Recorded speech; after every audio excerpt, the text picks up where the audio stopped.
labari dai aka bani. Assalamu alaikum. Abu dai bai yi daɗi ba gaskiya. Wata ce take bani labarin kanta. Ta ce min ita babba ce. Ta ce kawai tana yawan bibiyan peji na, tana jin ina irin wannan zantutuka, amma bata ji wani wanda ya kwanto kan irin nata ba. Amma yana shige da nata sai dai daga baya sukan shiga hankalinsu sai su to ita abin nan bata shiga ta yi ba. Ta bani sunanta. Ta ce kyakkyawa ce ita. Ta ce min kuma kake tunanin irin wai haduwa da irin wai an hadu da irin ko a ce dan Niger ko dan wata kasa ko wai aka haife ta, iyayenta bakake ne yan Najeriya amma mai mugun kyau ce ita. Ba karamin kyau ba, tana bin labari. Ta ce mugun kyau. Ta ce tana kan gane kyanta, ita kanta ta san tana da kyau. Mutane idan ta fito tanka ta ce wani irin ido ne da ita ma. Asi subhanallah. Ta ce min mutane na santa. Tun tana karama bata isa aure, bonne ce ya kama dan so ne ce irin dai kamar da wasa aka dauka ana yi. Ta ce daga baya da su ta girma cewa yau tana secondary school kafin ta gama aka ce amma ta miji kaza kaza. Ta ce ta fita saboda baki yayi yawa. In ya zo sai ya shiga gida dan yaro ne kamar itace, lokacin za su girma amma ya girme ta, ana hira ta fara ta ce ta gama irin junior secondary school ta shiga senior secondary school. Dai still tana kula shi, amma ta ce ko makaranta ta je an dangana ta ce manya mutane masu motoci ce ta biyo ta gida suna santa, gidansa aje ai kaza kaza, ai yarinya ce kuma an mata miji wannan yaro kenan. Ta ce da ta gama secondary school yaro shi kuma ya gama makarantarsa can dai yana dan riyansa masu kuɗi ne, an dan bashi irin harkar kasuwa yana da sauransu waye aka zo aka ce ai magana aure. Ta ce kawai ta tuburi, ta ce ita gaskiya ba ta san shi. Ta ce min a lokacin ba za ta gaya min cewa me yake dauke mata hankali ba, a'a wa'ancin masu motoci, a'a masu kuɗi, shi ma dan masu kuɗi ne, a'a ba ta sani ba. Kawai sai ta yi a gida aka yi jin duniya ta isa aka ce a bashi za a rarrashe ta ai. Yaro yana bala'in santa. Ta ce ci gaba da zama haka yana jiranta ai ba. Ai kuwa dai sorry amma maganan ba ta san abin da ya hana ta ba. Ba ta ce wani sai aka ce to ya haƙuri za a rarrashe ta, a sama mata a mata magana a hankali, yana mugun santa sai ya haƙura. Ta ce ta zauna shiru ta rubuta kuma ta ƙi makaranta. Ta ce ba ta son makaranta ba, tana son ta sana'a waye ba. Aka ce to shikenan ana da rarrashin ta. Wayancan har suka zo aka ce to dai in ba abin da ba zai ba ita ta yi kuma shikenan sai take kula wasu samari. Sai a gida aka ce to ka zo a auren da ba daidai ba na dole a zo a sha wahala. Aka kira ta kowa ya mata faɗa a gida, kowa mata waye ta ƙeƙashe ƙasa. Yaro ya zo da kansa yayi. Ta ce ita ko ta kansa ba ta yi. Ya rinka mata mada, tana respecting, tana dan ganin wata ce kwata ta daina ma. Ya tafi je aure. In wani abu ya fara a gidansu ko abu ya kama zai zo iya hidimarsa still dai irin ina tare da ki din nan. Shikenan ya zo har yayi bi. Ta ce ita ko a gaban ta ba ta jin komai. Ta ce to by the time da ake wannan abin ta gama secondary school ya je an roke ta in shekarun nan ba ta da bai je auren sai har ya haihu. Ta ce wai da Hausa suke cewa bari ba ku labarin yadda aka bani. Ta ce makerin kyau ya ƙara kero ta.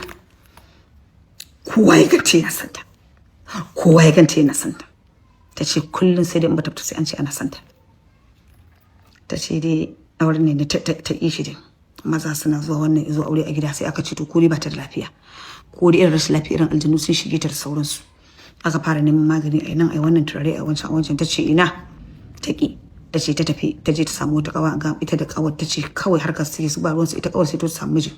Idan ta je gidansa kawar kun sanya yayin da ba irin na yanzu bane, ta je gidan kawa ai hira, kawa ta zo gidansa ai hira, wai aka basu tare. Ita kuma kawa ba ta da sauri, saurayin da ya zo kawa yana son ta, in ya ga wannan sai ce ita yake so.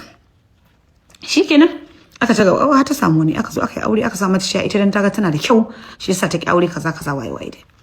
Kawa ta samu miji ta aure sai ta je gidan kawa ta zauna ta hira ta waye a gidan miji, a ci a sha ai waye a fito ta zo gida ta kwanta. Ta ce ta rasa me yake damunta. Abadan ta ki aure saboda duk inda ta je ana zuga ta ana cewa kina da mugun kyau kuma tana da mugun kyau. A haka da ta tura min hoto ta tsufa amma tana da bala'in kyau.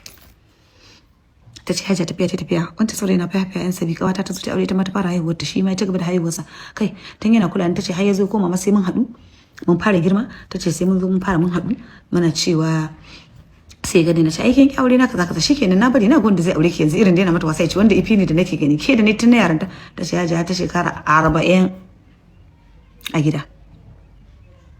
Ta ce tana so ta gaya mutane duk abin da kake takama da shi bayan akwai wanda ya fika, akwai lokacin da zaka nemi abin karasa, akwai lokacin da baka rasa kyan ba ka rasa kuma abin da kake so.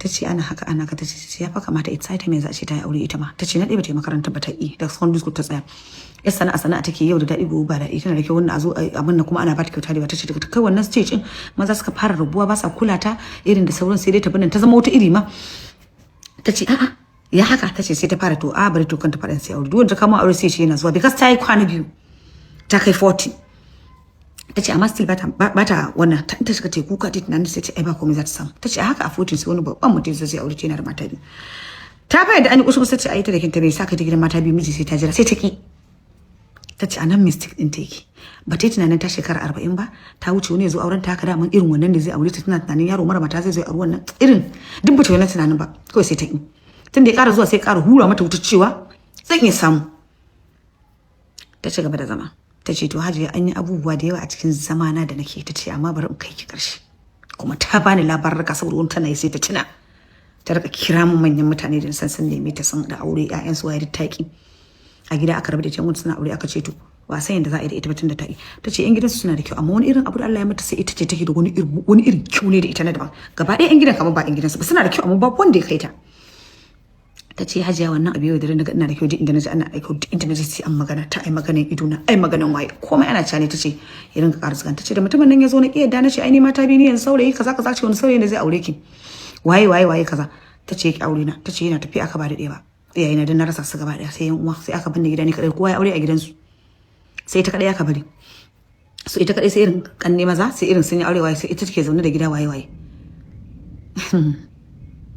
jama'a na tausaya mata wallahi mata masu irin wannan ko masu dagiya na karanta ne waye dan Allah dan annabi ku yi hakuri wallahi in dai kina son ki auren nan ki sai dai in ba ki so to ki zaman ki rayuwar da na sani ba ta da daɗi wallahi ba ta da daɗi shekarun ta sun ja tace ba wani mai aure na yanzu tace ni ma ba zan yi auren ba tace hajiya tafiya sai ga na a shekara 50 to wa zai aure ka kuma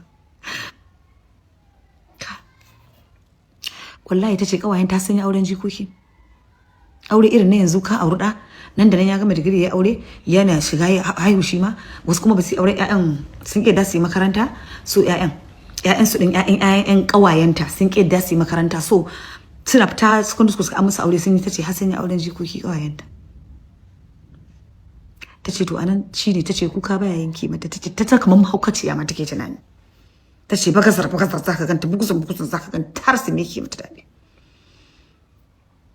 ta ce 50 ta caja kin san shekara ta nawa yanzu ta ce babu aure ta ma shiga menopause da yake nan babu aure an je 50 dama menopause a daidai gurin yake zuwa in ma ya baka kai nan kenan daga 45 zuwa waye ta ce to kana wuce zuwa 55 yake ta ce to na wuce wannan ta ce ko tsoho yanzu ba zai ta ce ba ma magana aure ta ce ko naga kina ta bada labari ba a taba labarin iri na haka da ya zama ta ce kawai kyau na ne ya rude ni naga ana ce ana suna kan ba za ta ce ana suna ba ta ce hajiya tun shekarun baya da suka wuce maza ku ta kai na ba sabi ta ce amma canja wani yayi amma bar yayin wannan gurin yayin an wuce kun kula da maza yanzu kyau baya ruda su ko kwance hankali peace suke nema sai ka ga namiji kyakkyawa na ta gani yanzu kwanan a social media matan su muna na baro peace suke nema za a ba su peace ba su iya jaraba ba sun haƙura ta kusa shekara 60 yanzu ta kusa 60 mai bada labari tsakanin 50 da 60 anan za ku nemo ta tace kawai ta bada ne labari dan ajuwa tace ita ta sadu da babu wani aure nace iko Allah ban san sanin naji na damu zuciyarta ta yi wani ruwa ba naga wato Allah ma ya taimake ka samu ka aure ka ajada ko kai Allah mun gode maka alhamdulillah ala kulli halin alhamdulillah ala ni'matul islam alhamdulillah ya rabbi alhamdulillah ya Allah alhamdulillah kai jama'a matan nan tana na har yanzu ba auren fari ta zama menopause shekara 60 take nema mata a kiyaye domin ku aka bada labari ana so ku kiyaye inda kina